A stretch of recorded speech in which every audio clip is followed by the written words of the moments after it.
कि तन्हा मिलाना वाला धड़के छतिया आ उतरल नयो बोले नाकी के नथिया कि 4 दिन भइले अरे गवन करैले आयो बोले सुहाग रतिया मनल नइखे। और मैं बता दूं कि ये दोनों बहनें हैं, अपनी सगी बहनें हैं ये लोग, कि 4 दिन भइले अरे गवना करैले आयो बोले सुहाग रतिया मनल नइखे। तब कौन ब्याह का लाइन था कि तोहरा राजा रंगबाज के मिजाज भी बनल नइखे, राजा रंगबाज के मिजाज भी बनल नइखे, राजा रंगबाज के मिजाज भी तन्हा मिलाना वाला धड़के छतिया उतरल नयो बोले नाकी के नथिया।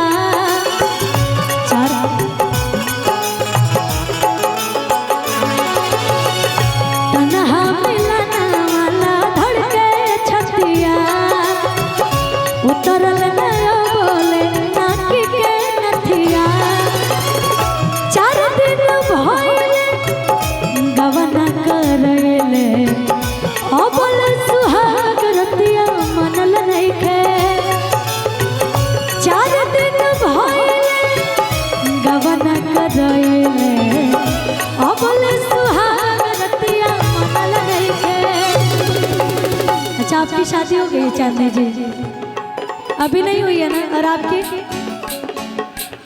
इसीलिए लग रहा है ये लोग इस गाने का मतलब समझ नहीं पा रहे हैं।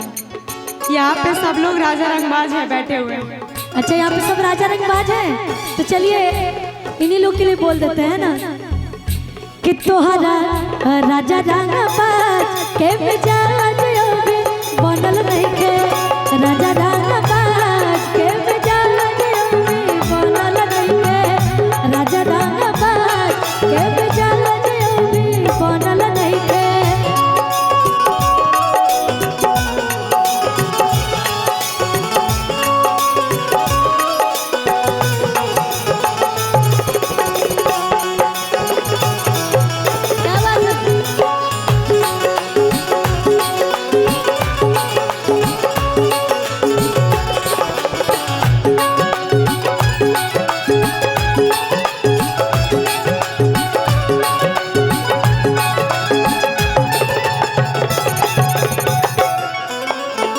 लेकिन बड़ी सुंदर अंतरा के लाइन रहे। अब जेकर राजा इसे कही है तो का करी, कह दिया लइकिया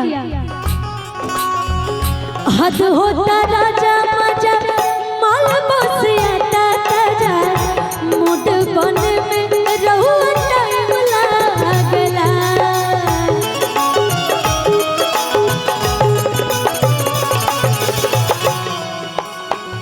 हद होता राजा मजा माल बसिया ताजा मोट बन में रहुआ टाइम लागला।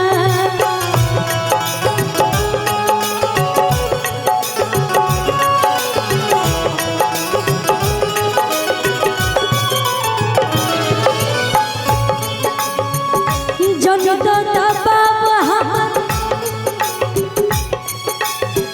सोहिले नताव धीरे धीरे हमर भीतरी के भूत जागला।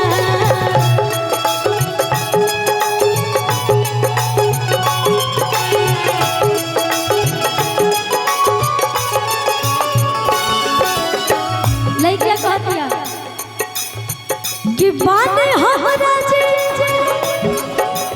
आनवटन सनबता जे कोनो हार बाजियो में ठनल नइखे।